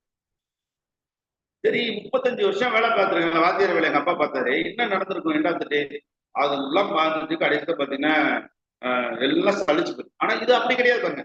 ஒரு ஒரு 5 இயர்ஸ் நீங்க ஒரு குவாலிட்டி டைம் இதுக்காக நீங்க ஒரு ஒதுக்குனீங்கன்னா, ஒரு ஷார்ட் டைம் ஒரு தென்னை மரத்தை வளர்க்குற மாதிரி ஒரு 5 இயர்ஸ் ஒட்டுனா ஒரு ஜென்ரேஷனே இது உங்களுக்கு காப்பாற்றணும் அப்படின்னா யோசிச்சு பாருங்க. எந்த இதுல இருக்கு? நீங்க டாக்டரா இருந்தா உங்க பையன் டாக்டரா இருக்கு, அவன் திரும்ப படிக்கணும். ஒரு அக்கௌண்டன்ட் இருந்தா அவன் பையன் திருப்பி படிக்கணும். கரெக்டா இல்லைங்களா? இந்த பிசினஸ் என்னது பாருங்க, எத்தனையோ பேர் இன்னைக்கு வந்து இந்த வியாபாரத்தை கொஞ்ச நாள் ஒர்க் பண்ணிட்டு இறந்து போனவங்க இன்னைக்கு வரைக்கும் லாங் டேர்ம் இந்த மைண்ட் இருக்கேன். உண்மையா இல்லைங்களா? அப்ப ஷார்ட் டேர்ம் ஒரு 5 வருஷம் நீங்க ஒரு எத்திக்கலா நீங்க ஒர்க் பண்ணீங்கன்னா இதுல வேற லெவல்ல நீங்க இதுல வர முடியும் அப்படின்றது வந்து பாத்தீங்கன்னா வேற எந்த தொழிலையுமே கிடையாதுங்க. இன்னைக்கு ஒரு சினிமா துறையில இருக்க பெரிய பெரிய இன்னைக்கு சூப்பர் ஸ்டாரே கூட இன்னைக்கு வரைக்கும் ஏன் நடிச்சிட்டு இருக்காங்க யோசிச்சு பாருங்க. ஸ்பாட் டைம் இருக்கு. அவர் இல்லைன்னா அடுத்த படத்துல நடிக்கிறீங்கன்னா 0 இன்கம். அப்ப இது அப்படி இல்லை, க்ரோ ஆயினே போற ஒரு கான்செப்ட் இருக்கு. அதனால இந்த லாங் டேர்ம் இன்கம் பேரு. அடுத்து வந்து சோசியல் வியூ. ஏங்க எல்லாரும் சோசியல் ஒர்க்கர் அப்படின்னு சொல்றாங்க. யாரை கேட்டாலும் சொல்றாங்க சோசியல் ஒர்க். நீங்க யோசிச்சு பாருங்க, நீங்க ஒரு பொலிட்டிஷியன் எடுத்தா சோசியல் காசுக்காக பண்றேன், ஆனா உண்மையிலேயே சோசியல் காசுக்காக பண்றாங்களா? ட்ரஸ்ட் வச்சு நடத்துறாங்க நிறைய பேர். நான் நல்லவங்க 10% இருக்காங்க, நான் யாரையுமே சொல்லலை. நான் எல்லாத்துலயும் நல்லவங்க 10% இருக்கு. 90% என்ன நடக்குது? சோசியல் வியூ இருக்கா? ஒரு காரியம் செஞ்சா இல்லைங்க. ஒரு ஒரு விவசாயத்தை பண்றதுல கூட நீங்க என்ன பண்றாங்க, தப்பான மருந்துகள் அடிக்கிறாங்க. சோசியல் வியூ இருக்கா அப்படின்னா நிச்சயமா கிடையாது. எங்க படம் ஒரு பலசர கடை நடத்துறவங்க கலப்படம் பண்றாங்க, எல்லாரும் இல்ல ஒரு 90% கலப்படம் பண்றாங்க, என்னென்னமோ பண்றாங்க. கரெக்டா இல்லைங்களா? ஒரு ஃப்ரூட் எடுத்தீங்க, கல்லு வைக்கிறாங்க. யாருக்குமே ஒரு சமூக அக்கறை இருக்கா அப்படின்னா நிச்சயமா வந்து பாத்தீங்கன்னா கேள்விக்குறியாதான் இருக்கு. ஆனா நீங்க பாருங்களேன், எவ்வளவு பெரிய சோசியல் காஸ், எத்தனை பேருக்கு வேலை வாய்ப்பு இருக்கு, எத்தனை பேருக்கு தன்னம்பிக்கை கொடுக்குறாங்க, எவ்வளவு நல்ல ப்ராடக்ட்ஸ் கொடுக்குறாங்க. நம்மளுடைய அக்ரிகல்ச்சர் ப்ராடக்ட் எல்லாம் எவ்வளவு நல்ல ப்ராடக்ட்ஸ் யோசிச்சு பாருங்க. மக்களுக்கு நல்லது பண்ணுது சரிங்களா? மக்களை வந்து பாத்தீங்கன்னா இன்னைக்கு இந்த பிசினஸ்ல எத்தனை பேர் மோட்டிவேட். நானா வந்து மோட்டிவேஷன் என்னன்னு தெரியாது, தூண்டுதல் என்னன்னு தெரியாத இடத்துல தான் நான் இருந்தேன். ஒரு நல்ல வார்த்தை, நீ உன்னால முடியும் சொல்ற வார்த்தை கூட எனக்கு கேட்கல. ஆனா எல்லா வகையிலையும் பாத்தீங்கன்னா இவ்வளவு பேருக்கு வேலை வாய்ப்பு கொடுக்குறாங்க, இத்தனை பெண்கள் இத்தனை ஆண்கள் இவ்வளவு பேருக்கு கொடுத்துருக்காங்க. அது மட்டும் இந்த ப்ராடக்ட்ஸ் எத்தனை பேருக்கு நல்லது பண்ணுது அப்படின்னு யோசிச்சு பாருங்க. நம்மளோட இதெல்லாம் எடுத்து பாருங்க, நம்மளோட கேப்சூல்ஸ் எல்லாம் என்ன மிராக்கிள்ஸ் பண்ணுதுங்க, என்ன அதிசயம், எத்தனை பேருக்கு நல்லது நடக்குது. ஆனா ஒரு வியாபாரத்துல சமூக அக்கறை இருக்கு அப்படின்னா நிச்சயமா வெஸ்டேஜ் தான். நீங்க பாலிடிக்ஸ் பண்றவங்க எல்லாரும் அதை பிசினஸா பண்றாங்க. ஆனா பிசினஸ் பண்ற நம்ம அது பாருங்க மக்களுக்கு சேவை பண்ற மனப்பான்மையோட பண்ற ஒரு இடத்துலதான் இருக்கும். இன்னைக்கு நான் சாமி கும்பிடும் போது என் டீம் மட்டும் நல்லா இருக்குன்னு நான் கும்பிடுறது இல்லை பாருங்க. வெஸ்டேஜே நல்லா இருக்கணும் அப்படின்னு கும்பிடுற அளவுக்கு நீங்க சோசியல் வியூ உண்மையிலே 100% அது வெஸ்டேஜ் பண்ண. அடுத்து லோன் ஃப்ரீ. கடனே இல்லாத ஒரு வியாபாரம். முதல்ல கடன் பட்டா நெஞ்சம் போல் கலங்கினான் இலங்கை வேந்தன் ஒரு பாது இருக்கு. இன்னைக்கு கடன் கொடுத்தவன் கலந்துறேன் சரிங்களா. ஆனா கடன் வாங்க ஜாலியா இருக்கேன். ஆனாலும் கூட நான் சொல்றேன் லோன் ஃப்ரீ. லோனே கிடையாதுங்க. நீங்க லோன் வச்சுக்கோன்ட்ட கேளுங்க, எல்லாரும் கடை வச்சுக்கோன்ட்டு கேளுங்க, அவனுக்கு நிம்மதியா தூக்கம் வராது, எல்லா வியாதியும் வருது அவனுக்கு. ஆனா கடனே வாங்காம அழகா ஓவர் கட்ஸே இல்லாம ஒரு வியாபாரம் லோன் ஃப்ரீ பிசினஸ் உலகத்திலே இருக்குன்னு அது இதுதான் பாருங்க. அடுத்து நோ லேபர் நோ பே. லேபர் இந்த முதலாளிகள் எல்லாம் கேட்டீங்கன்னா என்ன சொல்லுவாங்க தெரியுமா, இந்த லேபரை வச்சுட்டு வாங்கிக்கிறதுக்கு மிகப்பெரிய பிரச்சனையாலையா இருக்கு. அவனுக்கு போனஸை போடணும், அதை போடணும், அந்த பிரச்சனை இந்த பிரச்சனை அது இது கலாணி பேல இருக்கேன் ஓடி போயிருக்கேன் என்னமோ சொல்றாங்க. ஆனா எல்லாரும் லோபர் இல்ல, லேபரே யாருமே கிடையாது, எல்லாருமே ஓனர்ஸ். வேற லெவல்ல எல்லாருமே பழகிக்கிறோம், ஈக்குவலா ட்ரீட் பண்றது இருக்கு. நோ பே, நோ ஆபீஸ், நோ ரெண்ட். ஆபீஸுக்கு எத்தனை ரெண்ட் கொடுக்குறோம், நோ ஆபீஸ். வெஸ்டேஜ் அங்கங்க ஆபீஸ் கொடுக்கலாம், நீங்க அங்க உட்காந்து அவங்க ஃபேனு, அவங்க கரண்ட், அவங்க ஏசி, நம்ம ஜாலியா பிசினஸ் மட்டும் பண்ணிட்டு வரலாம் அப்படின்னா அது வந்து பாத்தீங்கன்னா வெஸ்டேஜ் ஆபரேஷன் தான். அடுத்து பாருங்க டிரான்ஸ்பரன்சி. நிறைய பேருக்கு வந்து பாத்தீங்கன்னா பிசினஸ் பண்ணா பொய் சொல்லணும். எனக்குலாம் ஆரம்பத்துல வந்து என்னென்ன வியாபாரமே பொய் தாங்க. வாயில பொய் கழுத்துல டை அப்படின்னு. ஆனா இந்த டிரான்ஸ்பரன்சி எங்க இருக்கு? ஏதாவது வாங்குறது நானே நிறைய தொழில் பண்ணிருக்கேன். நான் வந்து பாத்தீங்கன்னா எங்க ஊர்ல நிறைய பிசினஸ் பண்ணிருக்கேன். எந்த ரியல் எஸ்டேட் கூட நான் பண்றேன். இப்ப யோசிச்சு பாருங்க, வாங்கின விலையை சொல்ல முடியுமா? சொல்ல முடியுமா? நான் சொல்றது தயாரா இருக்கேன். அது கேட்கிறவன் என்ன பண்றான், நீ இந்த ரேட்டு நான் வாங்கினேன் அப்ப ப்ராஃபிட் வச்சு கொடுக்கணும் கூட அவன் நினைக்க மாட்டேன். ஆனா நான் வாங்குற எந்த தொழிலையுமே வாங்கின விலையை சொல்ல முடியாது. நீ மெடிக்கல் ஷாப் வச்சிருந்தா நீங்க வாங்கின விலையை சொல்ல முடியாது. நீ கடலை மிட்டாய் இருந்தா கூட வாங்கின விலையை சொல்ல முடியாது. இன்னும் எங்க இருக்குங்க டிரான்ஸ்பரன்சி? நீங்க டிரான்ஸ்பரன்சி எல்லாமே பொய் தானே சொல்றீங்க. வியாபாரத்தை பொய் தானே சொல்ல வேண்டியிருக்கு. ஆனா உலகத்துல எந்த வியாபாரத்தை பொய் சொல்லாம வியாபாரம் பண்ண முடியும் சொல்லுங்க? உலகத்துல ஒரே ஒரு வியாபாரத்துல தான் பொய்யே சொல்ல வேண்டாம், டிரான்ஸ்பரன்ஸை எழுதி போட்டு உனக்கு இவ்வளவு பெர்சன்டேஜ், அவங்க இவ்வளவு பெர்சன்டேஜ் எல்லாருக்கும் கிளியர் கட்டா புக்லெட் போட்டு கொடுத்து டிரான்ஸ்பரன்ஸியா கொடுக்குற ஒரே பிசினஸ் ஆப்பர்ச்சுனிட்டி அது வெஸ்டேஜ் பிசினஸ் ஆப்பர்ச்சுனிட்டி தான் பாருங்க. அதனால இந்த டிரான்ஸ்பரன்ஸிக்காக நம்ம ஸ்ட்ரைட் ஃபார்வர்டா ரொம்ப ஸ்ட்ரைட்டா பேசலாம், ஓப்பனா பேசலாம். இதனால வருது இவ்வளவுதாண்டா போதுன்னு சொல்ல முடியும்னா நமக்கு எங்க வியாதி வருது, உள்ள ஒன்று வைத்து கில்ட்டே வராதே. நீங்க எத்தனை பேருக்கு கில்ட் இருக்கு? லஞ்சம் வாங்குறவனுக்கு, நீங்க ஆபீஸ்ல போனா லஞ்சம் வாங்குறவனுக்கு கில்ட் இருக்குமா இருக்கு, சம்பாதிக்கிறான் ஓகே, கில்ட் இருக்குமா இருக்காதா? அவன் வாங்குற காசு நிம்மதியா இருக்குமா? ஆனா நம்ம பாருங்க கில்ட்டே இல்லாம சம்பாதிக்கணும், எல்லாருக்கும் கரெக்டா இது பண்ணிதான் சம்பாதிக்கணும். அப்படின்னா இந்த டிரான்ஸ்பரன்சி ரொம்ப ரொம்ப ரொம்ப அற்புதமான விஷயம் பாருங்க. அடுத்து பாத்தீங்கன்னா டீம் ஒர்க். இது பெரிய அட்வான்டேஜ் என்னன்னா எல்லாமே எல்லாரும் செய்யணும்னு நினைக்கிறேன், கிடையவே கிடையாது. எனக்கெல்லாம் எதுவுமே வராது சரிங்களா, எனக்கு டான்ஸ் ஆட மட்டும்தான் வரும். அதனால எல்லாரும் சொல்லுவாங்க இந்த இதுல வந்து பாத்தீங்கன்னா ஒரு நல்ல மோட்டிவேஷன் போட்டு டான்ஸ் ஆடி வேலை முடிச்சு. பாலா சார் வந்து பேசிட்டு இது டீம் ஒர்க்குங்க, எவனுக்கு எதோ வருதோ அதை செஞ்சுட்டு போனுங்க. எல்லாத்தையும் எனக்கே வர்றதுக்கு நான் என்ன கமலஹாசனா? நானே டான்ஸ் ஆடி, நானே பாட்டு பாடி, நானே டைரக்ஷன் பண்ணி இல்லைங்க. நாங்களாம் ரஜினி அந்த மாதிரி என்ன ஒன்னே ஒரு ஸ்டைல் அதை வச்சு சம்பாரிச்சு போக வேண்டியதானே. இந்த உலகத்தை வந்து நீங்க என்னங்க இந்த டீம் ஒர்க்ல அட்வான்டேஜ், ஒருத்தர் கீப்பரு, ஒருத்தர் பவுலரு, ஒருத்தர் பேட்ஸ்மேனு, எவனுக்கு எது வருதோ செஞ்சுட்டு போயிடலாம். அப்படின்னா இந்த வியாபாரம் ரொம்ப ரொம்ப அற்புதமான விஷயம் என்னன்னா டீம் ஒர்க் தான். எல்லாமே நம்மளே கத்துக்கணும்னு அவசியம் இல்லை. RS ராஜன் சாருக்கும் பாலாவுக்கும் வர்றது நம்ம எல்லாருக்கும் வரணும்னு அவசியம் இல்லை. எனக்கு என்ன வரும், நீங்க ஒரு உதாரணம் எடுத்துக்கங்க, ஒரு பக்கம் பாருங்க, இந்த ஹைட் எடுத்து பாருங்க. RS ராஜன் சார் எவ்வளவு பெரிய பிரில்லியன்ட், எவ்வளவு நாலேஜ், எவ்வளவு அனுபவம். ஒரு பாலா சார் அவரு எவ்வளவு பிரில்லியன்ட் இல்ல. அவங்களும் டிவி தான், ஒண்ணுமே தெரியாது எனக்கு, நானே டிவி தான். இதுல என்ன பிரியத்து இருக்கு? எதுவும் சொல்ல போறாங்களா? அவங்க கேட்க போறாங்களா? எனக்கு இல்ல, ஒரே ஒரு லவ் ஸ்டோரி. ரஜினிகாந்த் கூட ஒவ்வொருக்கும் ஒவ்வொரு ஸ்டோரி சொல்றது, நமக்கு ஒரே லவ் ஸ்டோரி 27 வருஷம் நம்ம படம் நிக்காம ஓடும் சரிங்களா. இன்னைக்கு ஒரு பெடல் அடிக்கு. அப்ப என்ன இருக்குங்க, எது வருதோ அதை செஞ்சுட்டு போங்க. டீம் ஒர்க் அடுத்தடுத்த ஒருத்தவங்க பாத்துக்குவாங்க. அதனால இதுதான் மற்ற தொழில சொல்ல முடியுமா, நீ அதை பாத்துக்கங்க இதை பாத்துக்கங்க, நானே எல்லா வேலையும் நான் தான் பார்க்கணும் சரிங்களா. ஒரு கடை வச்சுக்க நான் தான் எல்லா வேலையும் பார்க்கணும். அப்ப இது அப்படி கிடையாது. இந்த பிசினஸ் நான் நானும் ஒன் ஆஃப் த பார்ட்னர். எனக்கு கீழே நிறைய பார்ட்னர்ஸ் இருக்காங்க, அவங்க பார்த்துக்கணும். அடுத்து ஃபேமிலி பிசினஸ். இது பாருங்க, எல்லாரும் இதுல பண்றாங்க. நான் போனா என் ஒய்ஃப் ப்ராடக்ட் கொடுக்குறாங்க, என் பிள்ளை வந்து ஆட்களை என்ட்ரி போடுது, வெஸ்டேஜ்ல என்ட்ரி போடுது, என் பையன் என்ட்ரி போடுறான். எல்லாருமே இந்த சேர்ந்து பிசினஸா ஜாலியா எங்க உங்க ஃபேமிலியா பிசினஸ் பண்ண முடியும்னு நினைக்கிறீங்க? அப்ப இது ஒரு ஆப்பர்ச்சுனிட்டி. அண்ணன் தம்பி எல்லாரும் அங்க எத்தனை பேர் இன்னைக்கு பிரதர்ஸ் சிஸ்டர்ஸ் எல்லாம் பண்றாங்க, கரெக்டா இல்லைங்களா? எத்தனையோ பேர். நீங்க சௌந்தர்யா மேடம் எல்லாம் பாத்தீங்கன்னா அவங்க டீம்ல அவங்க ஃபேமிலியே பண்றாங்க. இப்ப யோசிச்சு பாருங்க, இதெல்லாம் ஃபேமிலி வேற எங்க பண்ண முடியும்? நம்ம வேலைக்கு போற இடத்துல பொட்டாட்டி கொடுக்க முடியுமா? பொட்டாட்டி புருஷனை கொடுக்க முடியுமா? எங்க கொடுக்கும்? அப்ப இந்த பிசினஸ் அப்படி கிடையாது. பாருங்க, குடும்பத்தோட வந்து ஊரே வரும்போது அவங்க ஃபேமிலியோட வராங்க, மீட்டிங் வந்தா ஃபேமிலியோட வராங்க. இது எங்கதான் பண்ண முடியும்? அடுத்து பாருங்க, பவர் இன்ஃபுளுசர் அப்படின்னு. அது என்னது பவர் இன்ஃபுளுசர்? அது தப்பா போட்டுருங்க. பவர் அப்படின்னா என்னன்னா மக்கள் சக்தி அப்படின்னு ஒண்ணு இருக்கு. அதுதான் பவர். நீ மக்கள் எவன்ட்ட இருக்கணும், அவன் சக்தி பிடிச்சவனா இருக்கான், அதிகாரம் படைச்சவனா இருக்கான். ஒரு அரசியல் எடுத்துங்க, பவர் இன்ஃபுளுன்ஸ் பண்றான். இன்னைக்கெல்லாம் நீங்க கொஞ்சம் யோசிச்சு பாருங்க, எவ்வளவு பெரிய டாக்டர், எவ்வளவு பெரிய இன்ஜினியர், எவ்வளவு பெரிய இது செத்து போனா அவங்க வீட்டுல இறந்த ஒரு 7 பேர் கூட உட்கார மாட்டாங்க. என்னங்க ஒரு ஒரு இதே இல்லை. இவ்வளவு காசு வச்சிருந்து என்ன அவங்க வீட்டுல ஒரு நல்லது கெட்டது கிடந்தா ஆள் வருது கூட ஆள் கிடையாது. இன்னைக்கு யோசிச்சு பாருங்க, யோசிச்சு பாருங்க, எவ்வளவு நீ பணம் இருந்தா மட்டும் போதுமாங்க? செல்வம் இருந்தா போதுமா? செல்வாக்கு வேணாமா?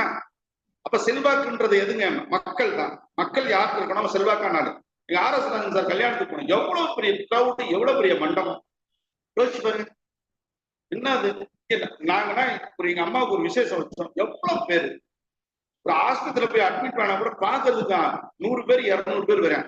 நீங்க நம்ம எல்லாம் ஆஸ்பத்திரி போய் படுத்துக்க ஒரு நாதி கிடையாது பாக்குறது. அப்ப பணம் மேட்டர் கிடையாது. செல்வத்துல எல்லா செல்வமும் பவர். மக்கள் செல்வாக்கு வேணும். இங்க மக்கள் செல்வாக்கு எங்க இருக்கு? பேசுறது கூட நாதி இல்லைங்க. இன்னைக்கு எங்க அப்பா ரிட்டையர்ட் ஆயிட்டு ஒருத்தம் கூட வந்து பாக்க நீங்க அப்படியே இருக்க நம்ம பாருங்க. ஃபேமிலியா இன்னைக்கு எல்லாரும் கூடயே இருக்காங்க. எப்ப ரிட்டையர்மெண்ட் ஆனா வேலை பார்க்கறாங்கன்னா பிரிஞ்சு போயிருக்கு. நீங்க கடைசியில பாலியஸ் போகணும் அப்படிலாம் கிடையாது. மக்கள் சக்தி இருக்கு. இன்னைக்கு பத்திரிகை கொடுக்கணும், எவ்வளவு பத்திரிகை கொடுக்குறதுன்னு தெரியலங்க. எத்தனை லட்சம் பேர் இருக்காங்க நம்ம டீம். எத்தனை பேருக்கு நான் இன்விடேஷன் என் மகனு கல்யாணம் கொடுக்குறது, எவ்வளவு பேர் வராங்க அப்படின்னா யோசிச்சு பாருங்க. இந்த பவர் இன்ஃபுளுசர் அப்படின்னா அந்த பவரும் இருக்கு. இன்ஃபுளுசரா மாறுங்க எவ்வளவு பேர் இருந்தாங்கன்னா 4 பேர் நம்மளை பார்த்தா பயப்படுவேன் இல்லையா? பயங்கரமான பெரிய கூட்டம் இருக்காங்க, கரெக்டா இல்லைங்களா? இதை நீங்க யோசிக்க வேற எந்த அரசியல்வாதியை தவிர வந்து இந்த பவர் இன்ஃபுளுசர் இருக்காங்க இருக்கு. அது வெஸ்டீஜ்ல தான் இருக்கு. Friends world wide. அடுத்து அது எங்க பார்த்தாலும் ஃப்ரெண்ட்ஸ், யாரை பார்த்தாலும் ஃப்ரெண்டு. பலகரமா நீ வந்து நம்ம கூட்டாஞ்சட்டிலே குதிரை ஓட்டிக்கிட்டு இருந்தான். நமக்கு இருக்க ஃப்ரெண்ட்ஸ் பாடி பிடிக்கலையே இருப்பேன். அவன் எங்க ஓப்புறேன், பேட்டே மாட்ட மாட்டாங்க, கையில எடுத்துவாங்க. ஆனா நீங்க யோசிச்சு பாருங்க, நம்ம ஃப்ரெண்ட்ஸ் எங்கெல்லாம் இருக்காங்க, எல்லாம் வெஸ்டீஜ் பண்றோம்னா ஃப்ரெண்ட்ஸ் தான், கரெக்டா இல்லைங்களா? அப்ப யோசிச்சு பாத்தீங்கன்னா நமக்கு எங்க வேணாலும் நம்ம வந்து போகலாம், ஃப்ரெண்ட்ஸை பழகலாம். ஒரே ஆள் எத்தனை நாளைக்கு தான் பார்த்துக்கிட்டே இருக்கிறது? பல நியூ ஃப்ரெண்ட்ஸ், சரிங்களா? ரைட். இப்ப வந்து பாத்தீங்கன்னா இதை தாண்டி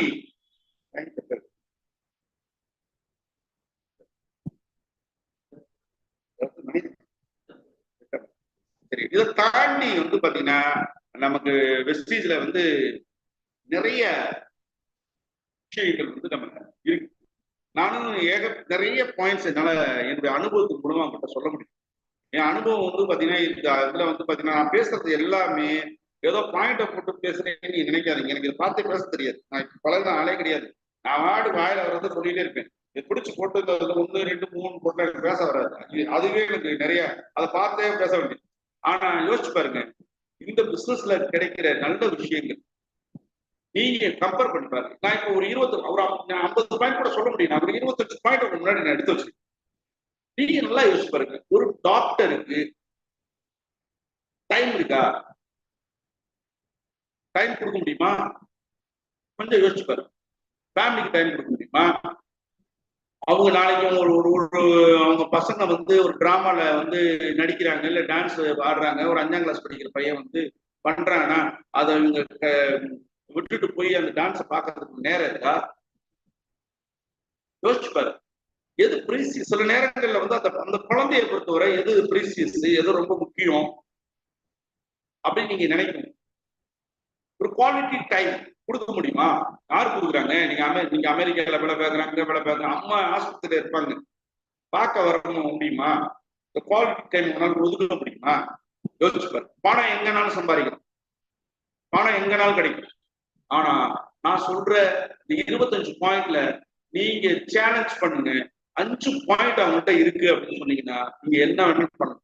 ஏன் இதை நம்ம பிசினஸோட பொட்டன்ஷியல் சொல்றோம் அப்படின்னா, நான் சொன்ன 25 பாயிண்ட் ஒரு பிசினஸ் என்னென்னலாம் அம்சம் இருக்கும் அத்தனையுமே இருக்கிற ஒரு ஆப்பர்ச்சுனிட்டி. அப்ப யோசிச்சு பாருங்க, ஒரு ஃபேமிலியை மிஸ் பண்ணாம ஒரு டைம், அப்ப ஒரு ஹாப்பினஸா இருக்குன்னா கூட உங்களுக்கு என்ன வேணும்? பணம் வேணும், நேரம் வேணும், அவங்க கூட ஸ்பெண்ட் பண்றதுக்கு குவாலிட்டி டைம் ஸ்பெண்ட் பண்றதுக்கு நேரம் வேணும். அந்த விஷயம் பணமும் இதுவும் வந்து பாதுகாப்பான நிரந்தரமா இருக்கும். இப்ப நான் பண்ற இந்த விஷயம் நாளைக்கு நான் பாரிட்டு போறேன், அடுத்து என் பிள்ளை போவான், என் மனைவி போவான், யோசிச்சு பாருங்க, அடுத்து என் பேர போவான். அந்த அளவுக்கு இந்த இதுல வந்து பாத்தீங்கன்னா ஒரு செக்யூர்டா 3 பேர் இருந்தா தான் ஹாப்பினஸ் வரும். எப்ப ஹாப்பினஸ் வரும்? அடுத்தவனையே இதுல பாருங்க, டிரான்ஸ்பரன்சி இல்லைன்னா ஒரு வியாபாரம் பண்ணீங்கன்னா பொய்யா சொல்லிட்டு இருந்தா வியாதி வருமா வராதா? மன அழுத்தம் வருமா வராதா? இங்க மன அழுத்தமே வராது, டிரான்ஸ்பரன்சியா இருக்கு. யோசிச்சு பாருங்க, ஒரு ஃபேமிலியா ஒரு பிசினஸ் பண்ணீங்க, நல்ல எல்லாரையுமே ஈக்குவலா ட்ரீட் பண்ணும்போது எல்லாருமே கிரேட்டா தான் இருக்கும். அப்ப யோசிச்சு பாத்தீங்கன்னா எல்லா விஷயங்களும் 25 பாயிண்ட் ஒரு ப்ரொஃபஷனலுக்கு டாக்டர் கிடையாது.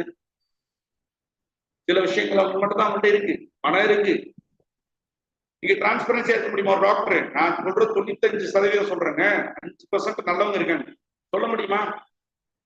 உனக்கு ஒண்ணுமே இல்லடா அப்படின்னு சொல்ல முடியுமா? டிரான்ஸ்பரன்சியா பேச முடியுமா? ஒரு வக்கீல் சொல்ல முடியுமா? டிரான்ஸ்பரன்சியா சொல்ல முடியும்? சொல்ல முடியாது. ப்ரொஃபஷனுக்கு அதான் சொன்னேன் நான், வியாபாரத்துல எழுதுறேன். அப்ப டிரான்ஸ்பரன்சி இல்லைன்னாவே உங்களுக்கு கில்ட் வந்துருங்க. நான் யாரையும் குறை சொல்றதுக்காக பேசல, கில்ட் வந்துருன்றேன். இங்க டிரான்ஸ்பரன்சி இருக்கே, அப்பா இவ்வளவுதான் கமிஷன் வரும், இவ்வளவு வந்தா ராயல்டி இவ்வளவுதான், இது வந்தா இவ்வளவுதான், கால்குலேஷன் போட்டு பக்கா பாலா சட்டத்தை பிரிச்சு வேறு கை இதான் வரும். ஓப்பனா தெரிஞ்சு போயிருமே. அப்ப நம்ம ஒர்க் பண்றதுக்கு ஈஸியா இருக்கு. அவனுக்கு எவ்வளவு போதோ இவனுக்கு எவ்வளவு போதோ அப்படின்னு சொல்ல முடியுமா? ஒரு இடம் வந்து புரோக்கரேஜ் பண்ண அவன் எவ்வளவு நம்ம வீட்டுக்கு ஆட்டே போட்டானா, இவன் எப்படி பண்றான்னு சொல்லுவாங்க. எதுவுமே எல்லாம் கிளியர் கட்டா இருக்கு. நல்ல விஷயம் இல்லையா? அதுக்கப்புறம் பாத்தீங்கன்னா நான் சொன்ன மாதிரி சோசியல் காஸ்ட்ல நான் நிறைய விஷயம் சொல்ல முடியும். உலகத்துல வந்து பாத்தீங்கன்னா அவ்வளவு நல்ல விஷயங்கள் இதுல இருக்கு. நான் அதை சொன்னேன், நான் இது வரைக்கும் யாருக்காக எங்க அம்மா அப்பாவை தவிர யாருக்கு சாமி கும்பிட்டது கிடையாதுங்க.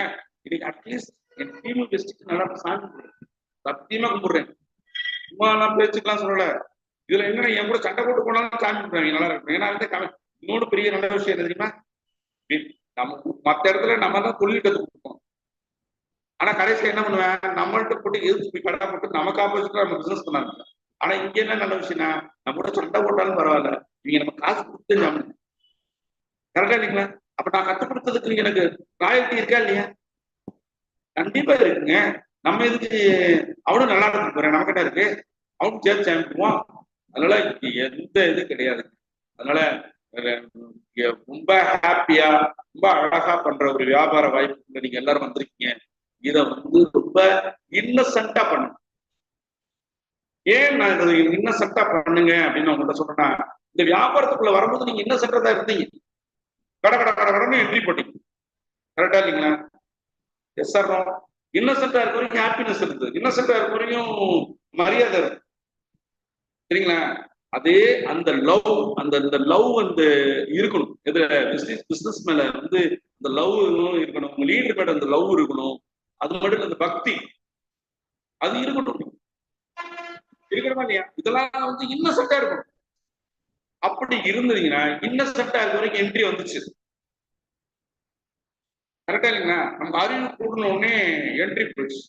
இப்ப உலகத்துல ரொம்ப விஷயம். நான் வந்து பாத்தீங்கன்னா நான் ஜெயிச்சுக்கிட்டே தான் இருக்கேன், இன்னமும் ஜெயிச்சுக்கிட்டே தான் இருப்பேன். ஏன் தெரியுமா? என்கிட்ட ஒரு இன்னசென்ட் இருக்கு, எப்பயுமே ஒரு இன்னசென்ட்டா தான் இருக்கு, சரிங்களா?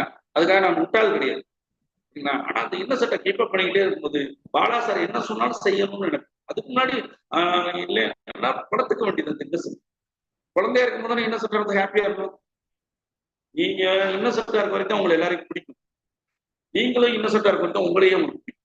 அதனால இன்னசென்ட்டா பிசினஸ் பண்ணுங்க, ஒண்ணுமே தெரியாத மாதிரி இந்த பிசினஸ் பண்ணுங்க. உங்க லீடர் என்ன சொன்னாலும் ஒண்ணுமே தெரியாத மாதிரி கேட்டுட்டு பண்ணுங்க, வேற லெவல்ல வருவீங்க, சரிங்களா? நீங்க என்ட்ரி எல்லாம் சேர்ந்தப்ப இன்னசென்டா ஒண்ணுமே தெரியாத 20 என்ட்ரி போட்டீங்க. இன்னைக்கு 5 வருஷம் ஆச்சு, என்ட்ரி போட சொன்னா ஏன் போட மாட்டீங்க? அந்த இன்னசென்ஸ் போயிடுச்சு. அதனால இன்னசென்ட்டா வியாபாரம் பண்ணுங்க. ரொம்ப ஒண்ணுமே தெரியாதுன்னு நினைச்சு பண்ணுங்க. நீங்க எல்லாமே தெரியும்னா எப்படி பண்றது? சரிங்களா? அதனால ஒண்ணுமே தெரியாது. எனக்கு நான் இன்னைக்கு வரைக்கும் நீங்க கேட்டீங்கன்னா எனக்கு ஒண்ணுமே தெரியாதுன்னு சொல்லுவேன். ஏன்னா இப்ப கூட பேசுறேன் உண்மையிலே அனுபவத்துல, ஆனா எமோஷன்ஸ் தான் அழகா எடுத்துக்கணும். அதனால உங்களுக்கு எது பலமோ அதை எடுத்துக்கணும். சரியா? அதனால ரொம்ப இவ்வளவு நேரம் நீங்க அழகா பொறுமையா பார்த்துட்டு போனீங்க. அவங்க எல்லாருக்குமே என்னுடைய மனமார்ந்த இது. அதுக்கப்புறம் பாத்தீங்கன்னா என்னோட முக்கியமான தலைப்பு நிறைய பேர் நான் தேங்க்ஸ் சொல்லணும். அதுல இந்த இருக்க போட்டோல இருக்கிற ராஜவேல், ஹரி, ஜெயலட்சுமி, ஜெயக்குமார், ஆனந்த், சீதா, தீபா, அன்பு செல்வன், சுஜாதா, சொர்ணத்தா, நீலவேணி, வெண்ணிலா, இவங்க முருகன், இது நிறைய பேர் சொல்லணும். சும்மா ரொம்ப வருஷம் கூட இருக்காங்க. அதனால இவங்க எல்லாருக்குமே என்னுடைய மனமார்ந்த வாழ்த்துக்கள், நன்றிகள். என்ன நீங்க எல்லாரும் டாப் பெரிய அளவுல நீங்க எல்லாரும் இந்த வியாபாரத்துல வந்து சாதிக்கணும். மீண்டும் ஒரு முறை நான் வந்து எல்லாருக்கும் என்னுடைய நன்றியை பதிவு செய்கிறேன்.